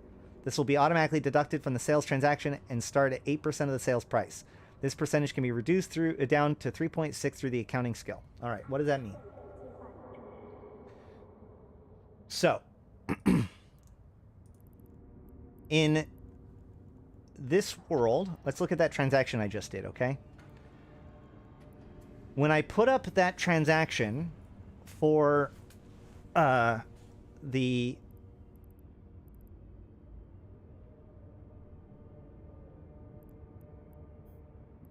when I put up the order for the Tritanium, right? If I put up a buy order, it has a broker's fee, right? It has a minimum of 100 broker's fee. So when I put up the order, I paid 100 ISK to put up that order. And then when that order was fulfilled, 7 ISK out of the fulfillment was taken out in taxes. So broker's fees are paid when you list the thing, and transaction fees or transaction taxes are taken out when the thing is sold. All right? Why does this matter? Well, you can always put, as you can see, we can put up buy orders and sell orders. The person that puts up the orders is the person who pays that broker's fee. This is a big thing. If the margins between things are too small, right? Like a lot of people, sometimes people will be like, oh man, I can buy a whole bunch of stuff on buy orders and then flip it around and sell it on sell orders. This is what's called market arbitrage. And that's great. However, when you put up the buy order, you're going to pay the broker's fee. And then when you go to put up the thing in the sell order, you're going to pay the broker's fee again. This is why that selling to immediate is so valuable, right? Like if I come here to the Tritanium and I want to sell it, I have to pay 9 million ISK to put this tritanium up. It's now granted it's 1.8 billion ISK worth of tritanium, but basically, regardless of what happens, when I put it up, it's going to cost me nearly 10 million ISK. Then it's going to cost me more ISK in broker fees every single time I want to try to update its price, right? Like if I come over to my market orders and I see the tritanium that I already have up for sale, and I want to modify this order, even if I want to modify it by like 1, I have to pay that broker's fee again. Let's do the big one. Modify. If I bump this up by 1, look at this. I have to pay a broker's fee of 2 million ISK just to compensate for that change in price. All right? I, as the lister, have to pay that price. However, if I'm coming in and I'm selling, and I sell only to the sell order immediately, look, that broker's fee disappears. I no longer have to pay the broker's fee. I only pay the sales tax. However, I can't sell it all. If you notice, not all of it sells. Why? Because there's not that much there. So let's go with 40. Boom. So there you go. I can sell 40 million trit for 140 million ISK and have 5% or 5.3 million ISK sales tax, but no broker's fee.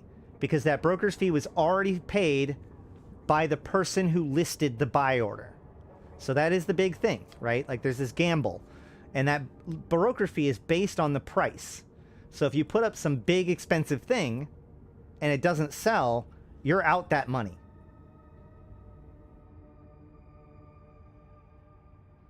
Does any of that make sense? Is there any questions so far? Right. If people are doing a multi-fit, chances are they're just going to be buying from buy orders.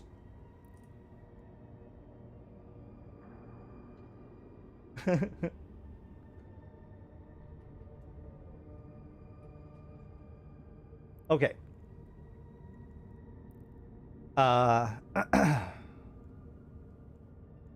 Now then, a couple of other big tricks, all right? Let's say that there is, so here's the quick bar, okay? I have items in my quick bar, right? So, like, I do reactions.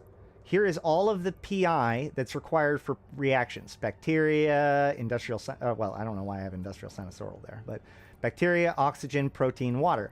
And you can make new folders here. I can say, like, okay, well, let's go with minerals. Minerals, right?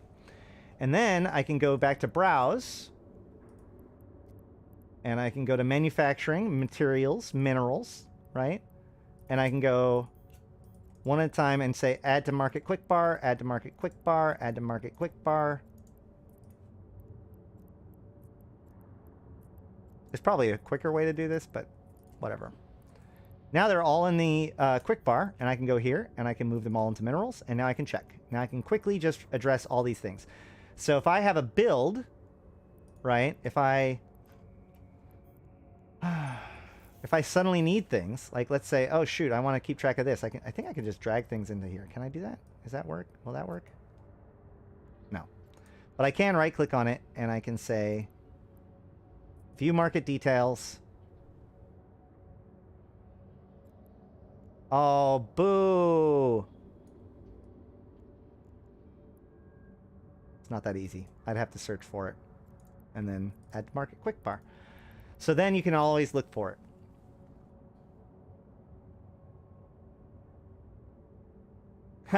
No. That's why these things are going to be recorded and all that stuff. Okay, so what? But here's the cool thing about the market quick bar. Okay, here's your big trick. You see this thing at the bottom, this ticker that most people ignore. It's got stuff like there's the large skill injector, there's hypercores, here's Mexilon. It keeps track of things, right? But like, I don't care about hypercores. Do you? I don't want to keep track of that.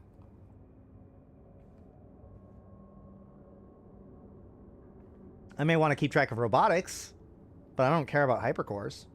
So how do I control what's on this ticker? Well, if you right click one of the folders, you can mark it as the market ticker folder. So now my ticker is all of the minerals. So it's just sitting there letting me know what mineral prices are doing, just kind of passively in the background. That's pretty handy in my opinion.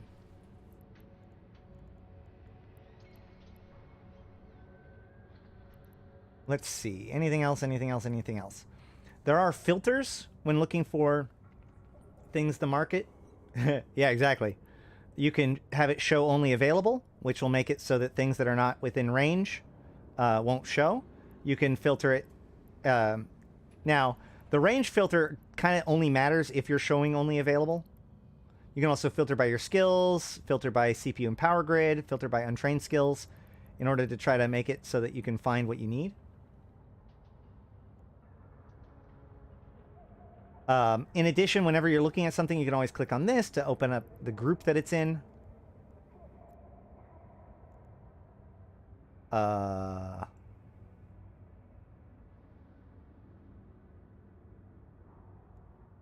guess this is, oh, cool. I didn't even know about this. So I can look at this and say like, okay, well, I only want things within 2 jumps of here. Can I do that?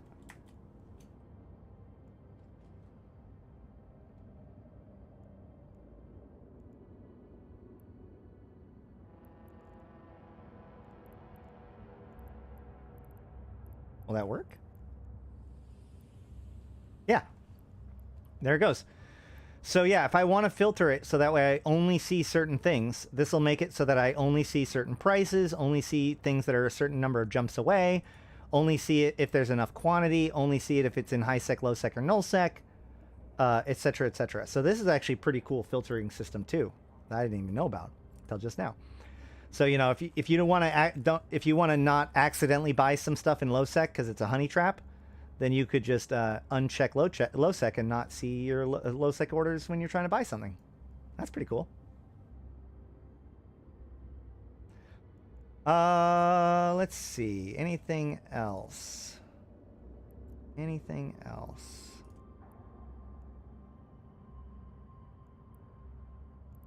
I don't think so.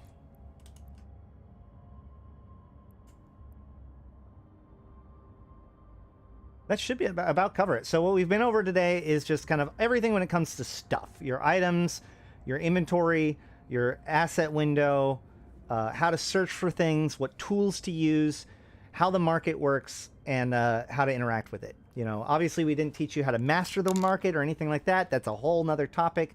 This was just mechanics and UI. So I hope that was very handy to all of you. I hope you learned something. If you did, or if you have any other like cool tips that I may have missed, because this was I kind of staggered through this one a little bit more than some of the others. Go ahead and leave your comments down below with your favorite tip, either the one I gave or the one that you have that I didn't give. And thank you guys all for checking out the stream, and thank you for all of the supporters and everybody who comes and shares the videos and supports, becomes members, patrons, etc. Especially my co-designers Abyssus, Ikawarazu-chan, Ardenika the Queen, Black Rose Noble, Dejat Lamont, Drake, Golden Age Stories, Jay Kuhn, LM1, Malik Starfire, Midnight Space Monkey, Not Just Fun, Seeds of Plenty, Stranolin with No Eyes, Ciliana Valesh, Nephilim, Grendel, and Zalnex, as well as my Immortal Tier supporters, Eboleet and Rid. Thank you guys so much. If you want to join them, you can always just, for just $1, you can become a member on the YouTubes or a patron. Either way, you should get access to the supporter chat and a bunch of other stuff, including, you know, I talk to my supporters about what I should do, etc., etc., and it's what allows this all to be possible. So, without further ado, thank you guys for watching. I've been Ashtarothi, the voice of New Eden, and until next time, I'll see you in space. All right.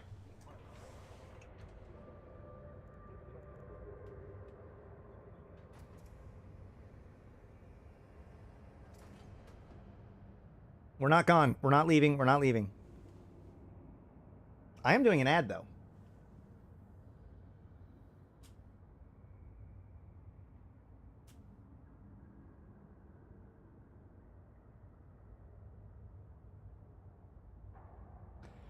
Oh, so how was that, guys? Like I said, I had that a little bit less prepared than some of the others that I've done, and it's definitely much more scattered of a concept. But I wanted to be able to go over that stuff for people, especially as we go into the.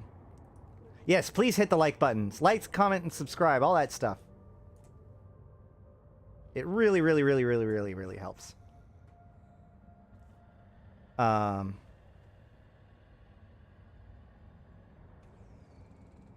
Yeah, I hope that was useful to people.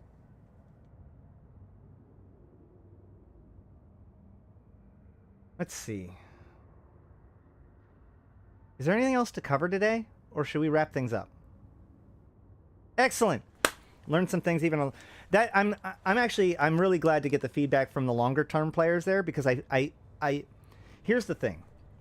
When it comes to these kinds of videos,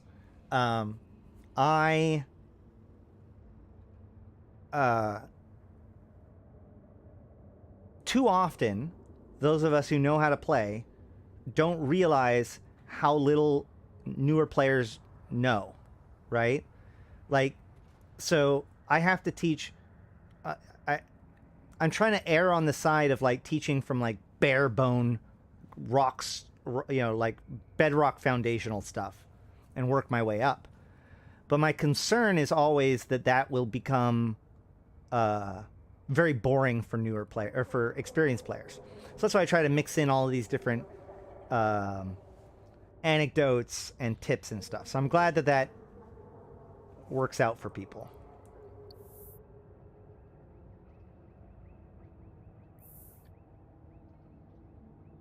Oh, we didn't talk about contracts. I didn't talk about contracts. Well,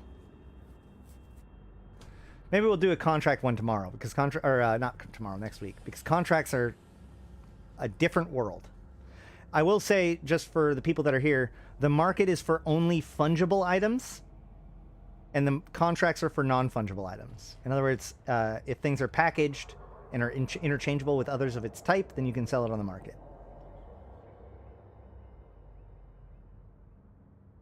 Yeah, contracts would be a whole video.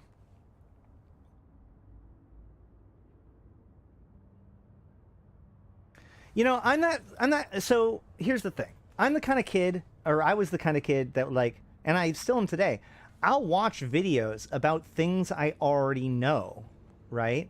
I like watching things about like tutorial videos about things, because, sure, I know a lot of this stuff, but A, it feels good to have your knowledge confirmed, but also there's always those little tiny things where you're like, oh yeah. Oh man. I don't want to talk about scams.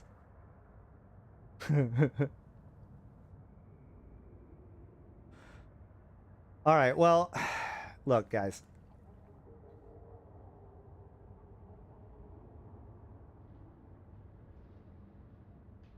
Over 600 T2 BPCs, and it was time.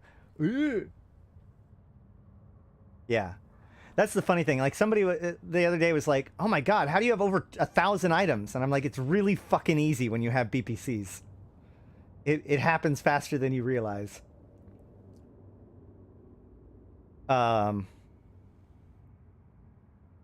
So this weekend we have Dutch Gunner, a member of our community, and I think currently the CEO of Arataka Research Consortium, is going to begin his thoughtful astronaut is going to restart his Pochfin standings fleets. These are excellent. If you want to go in there and get into Pochfin and get cool standings, learn about how to fight drifters and all that kind of stuff, his fleet is going to be on Sunday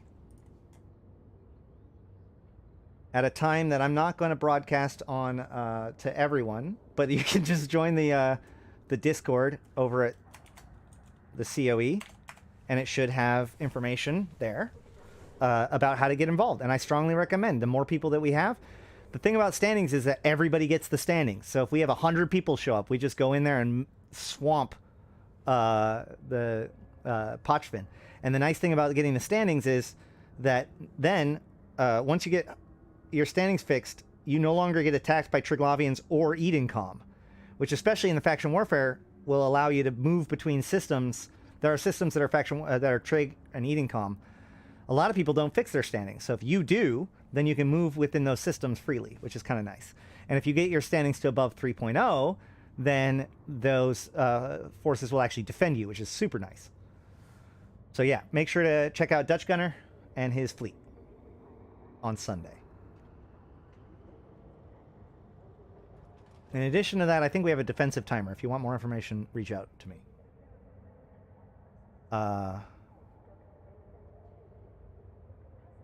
Safe presets and overview. Oh, yes. Okay, Mark, give me your question again. How do we do save presets and overview? Oh, yeah. No. Don't give me your question again. I got it. Let's find out.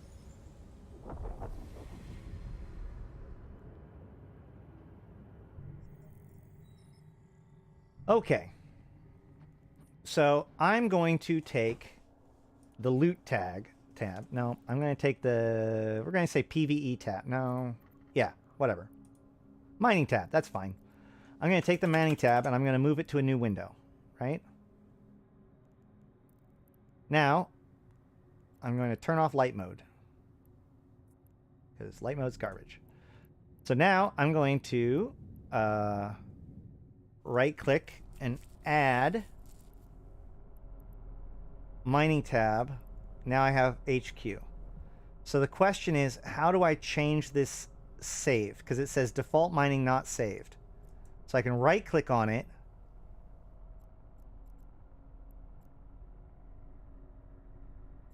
And then go to edit current.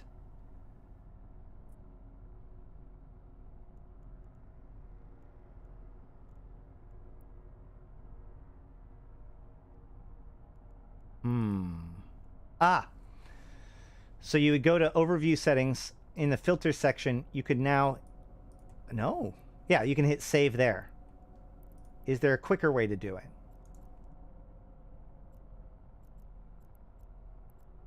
I don't see it. I think you just go to edit current. And then you save it in the overview settings now.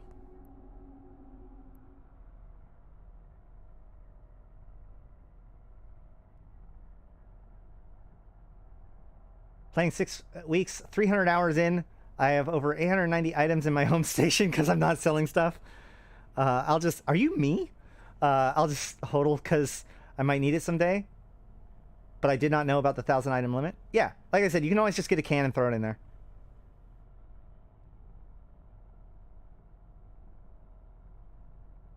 All right, is that it? I'm going to give you guys 2 minutes to the top of the hour. And if there's nothing else that distracts me, then we're going to leave. Next week, I mean, like, so the Shadow... Okay, here's the thing about the Shadow War stuff, okay? I don't believe that the Shadow War will proceed throughout the weekend, obviously. Like, it'd be really bizarre for them to start the Shadow War in the middle of the weekend. But the other thing is this. Like, if we go here to the latest... to when these were added in, we can see... actually, let's do it this way.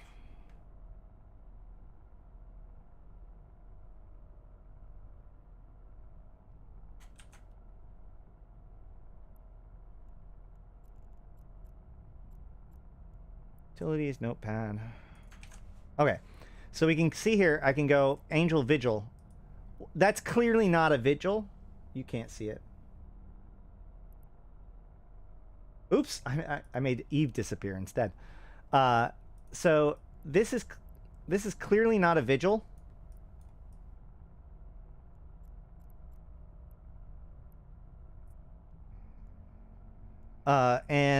This is clearly not a Macarial. This is clearly not a Blackbird or Worm.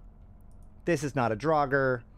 So chances are we're going to have to get at least one minor patch in before they can make the Shadow War go live. So who knows what that's going to entail. But that means that we almost certainly are not going to see the Shadow War until next week. Docking request accepted. Anything else going on this weekend?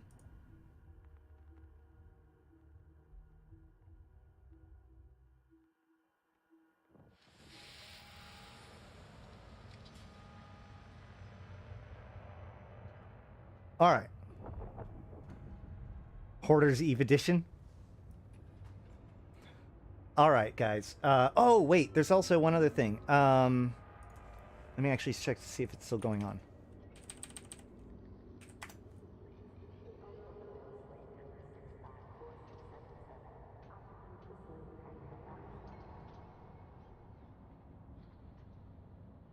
It is not. Never mind. There was a Project for Awesome, or not Project, there was a Plex for Good campaign raffle that was going on Twitch earlier by Fun Inc. That was really cool. But today also is, in non-Eve related news, is the Project for Awesome, which is a YouTube, an effort by the Vlog Brothers every day on YouTube, or every year on YouTube, to like raise a bunch of money for charities. So that's something that's worth checking out if you guys don't have anything else to do. But other than that, I think that should about cover it. So I've been Ashrothi. I've been playing this game since 2010, talking about it since 2012, and I'm here to put Eve into context for you, my fellow Empyreans. Thank you guys for coming. Thank you for checking it out. I'm going to ask you guys, if you've never done it before, I did make a video game. It's called Playton. I think it's cool. You should check it out. Let me know what you think about it. It's totally free. Oh, excuse me. Also, the Convocation of Empyreans. As I mentioned earlier, the Gallente Federation needs your help. Desperately. We are doing much better than we have before, but we need more numbers. There's plenty of money out there. There's plenty of kills out there to get. There's plenty of help to get. Come join Aderon Robotics. We will... it doesn't matter how much experience you have. If you're interested in fighting and making money and small gang warfare and all that kind of stuff, that is the way to do it. Might have to come to the game. If you do come to the game, make sure to use the buddy code that's down below in the description below. I do cycle out what buddy code I put down there, so it helps out a lot of people.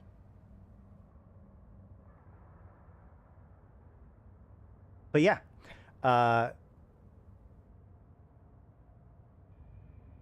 yeah, you should come back. All right.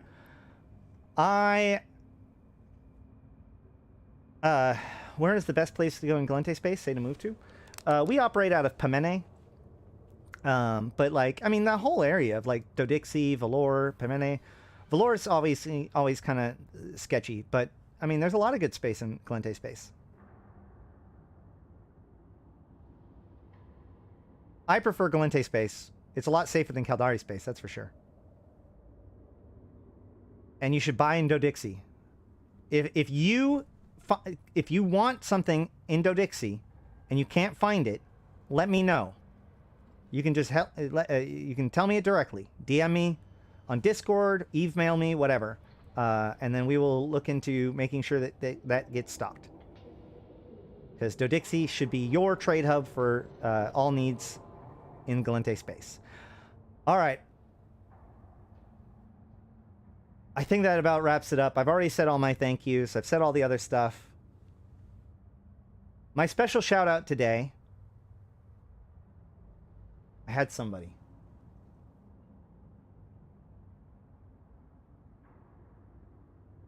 Actually, you know what? I'm going to give another shout out today. There's no Nixes in Dodixie. Okay, whatever. I'm going to give a shout out to Alexia and the network and Noir Mercenaries. Hold on.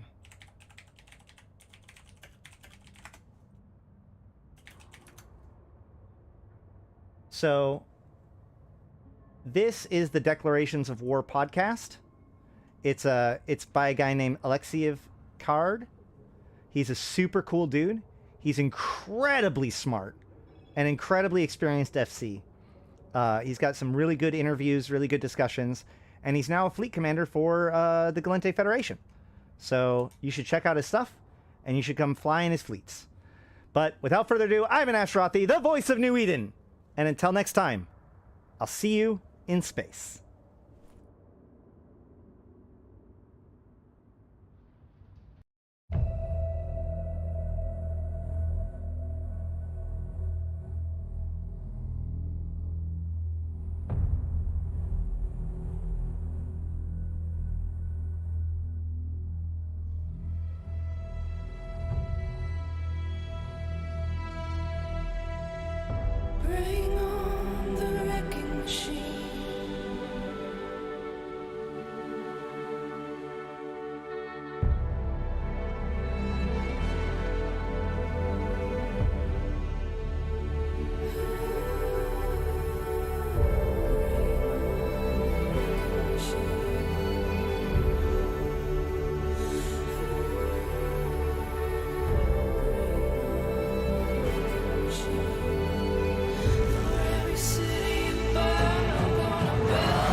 For every city